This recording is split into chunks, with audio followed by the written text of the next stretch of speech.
This video is brought to you by Cool green clothing coming straight up out of that DMV. You know what it is. This that Baltimore designer right here.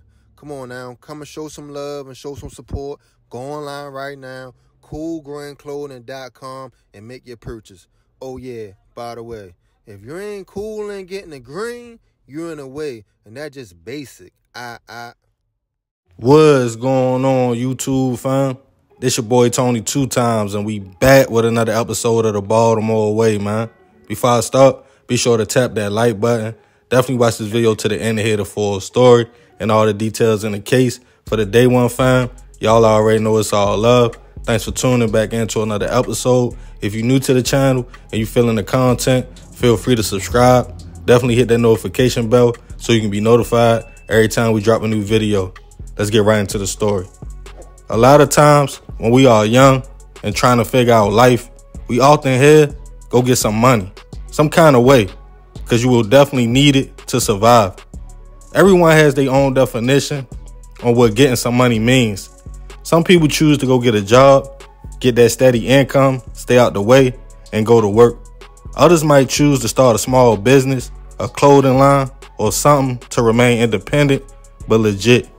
But in some cases, that allure for money makes people take a little more radical approach. Whether it's to buy a pack and hit the block, rob and take from others, it's the idea of you got it and I need it, so I don't care about nothing or nobody. But that fast, easy money is not always good. You have people out here that choose to live a different life. They don't judge the streets. In fact, they might even come from that same background, but have matured and understands where that life takes you at. So they choose another way. But the thing is, the wolves, the ones still out here thirsty, and on that by any means necessary type time, can't think past that dollar bill or next lick, leaving regular civilians and innocent people trying to make a dollar just like you, but in a positive way, and danger. When that allure for fast cash turns into greed, things can go left real fast. And on this episode of the Baltimore Way, we will discuss a plot for an all-night crime spree that ended fatal. Quentin Branch was born September 17, 1986 in Baltimore, Maryland. He managed to stay low-key and mostly out the way of the negative side of his environment, graduating from Curley High School in 2004, going on to Baltimore City Community College, then to All-State Career Academy, where he had completed training to become a commercial truck driver. The career path in which he loved, traveling all around the world and getting paid to do it. But Quentin would eventually have something to stay home for after the birth of his daughter, shifting his hustle to becoming more available. In 2017, he started his own trucking company called S&B Trucking LLC, and also drove on the side every now and again for other companies as well. Life was good for Quentin, but would get even better once he got sole custody of his daughter and also got engaged.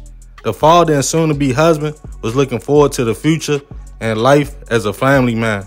By 2022, and at 35 years old, on January 9th in the early morning hours, Quentin was driving his stepfather's Mercedes C230 in Towson, Baltimore County, around 4:15 a.m. in the intersection of Coleberry Road and Goucher Boulevard. A white Toyota Prius crept up and two men hopped out. The man in the vehicle, caught off guard by the situation, Quentin tried to catch himself to get out, realizing the man had a gun. But seconds later, shots went off. The men then jumped back in the Prius and fled. Baltimore County police were alerted of shots fired at 4:30 a.m. When they arrived to the scene, they found the Mercedes with the door open, the gear shift in neutral with the keys gone. A man was laying unresponsive outside of the vehicle, suffering from a gunshot wound. He was rushed to a local hospital, but unfortunately would not survive his injuries. He was later identified as 35-year-old Quentin Branch.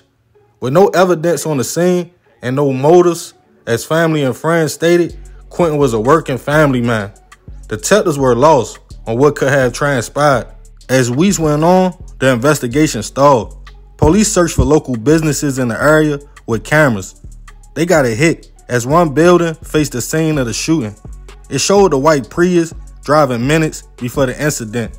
They were able to run a tag number and realize the car was reported stolen, as someone reported an armed carjacking in PG County. And that next morning at 3:21 a.m., an hour before Quentin was hit, the same car was seen fleeing a commercial property in Baltimore City after people reported an armed robbery as well. Detectives put 2 and 2 together of a crime spree and the murder being an attempted carjacking, but they still had no suspects. Eventually, pinging technology was used to see what cell phones were pinging all towers in the area around about that time of the incident. They would get a hit of a 20-year-old man named Stephen Parker from Greenbelt, Maryland. Police quickly got an address for the man and searched his home. Inside, they allegedly found a handgun and clothing that matched the clothes one of the robbers had on at the business in Baltimore. He was arrested, charged with first-degree murder, armed robbery, attempted carjacking, and firearm offenses. It had been more than 5 months after Quentin's death. A few weeks later, police got a hit on another man that was in the Prius that night, 20-year-old Caleb Jackson from Baltimore. He was tracked down to his home and charged with the same as Stephen. A month would go by when a third suspect name popped up, 19-year-old Stephen Santiago. He was also from Greenbelt. As a warrant was issued for his arrest, he was picked up with a cell phone in his possession. A search of the phone showed a deleted video on an iCloud account, taken at 4:00 a.m. on January the 9th, right after the robbery and 30 minutes before the shooting. It showed 3 men, one with a cash register in the driver's face, which was allegedly Caleb, as the 2 Stevens were appointed to as the ones who robbed the business. They all face the same charges and are currently being held in Baltimore County Jail on no bail. Quentin leaves behind a daughter, fiance, mother, father, other close family, and friends who were devastated by the news. It was months away from his wedding when he was taken away. As of now, the case hasn't made its way to trial yet, and everyone is innocent until proven otherwise. Rest in peace to Quentin. I send my deepest prayers and condolences to his family. A man who wasn't in the way, probably heading to work or just getting off, got caught in some other people's plot for a quick come up. It seems like the 3 young men probably needed some more wheels because the Prius was getting hot. But for whatever reasons, Quentin was hit. I'm not sure if he didn't move fast enough or buck the situation, as everyone reacts differently under those circumstances. The thing that gets me about the whole thing, once they were in motion with the robberies and Prius, they might as well kept going. They turned the carjacking and robbery they probably could have got away with because no one was hurt yet into a murder because of that greed to do more or make more. Took a man away from his peoples for their own selfish desires. I know when you are doing dirt and you are in that mode, everything seems like a good idea, but that definitely wasn't the way. I often wonder to myself, when people get jammed up for situations like this, can they put themselves in others' shoes once the smoke clears? Like Yo was just minding his business, going to work, had his daughter, and he was a family man. Maybe not. Maybe people don't think like that. But life in prison definitely a change of mind. But hey, that's the Baltimore way. Man, crazy story. Rest in peace to Quentin. Like I said, I send my prayers and condolences to his family. Crazy situation, you feel me? But I ain't gonna talk y'all head off with this one. Y'all heard the story. Leave it in the comments. Remember to definitely be respectful. I appreciate you if you made it to the end. Y'all already know it's all love, fam. This another episode of the Baltimore Way.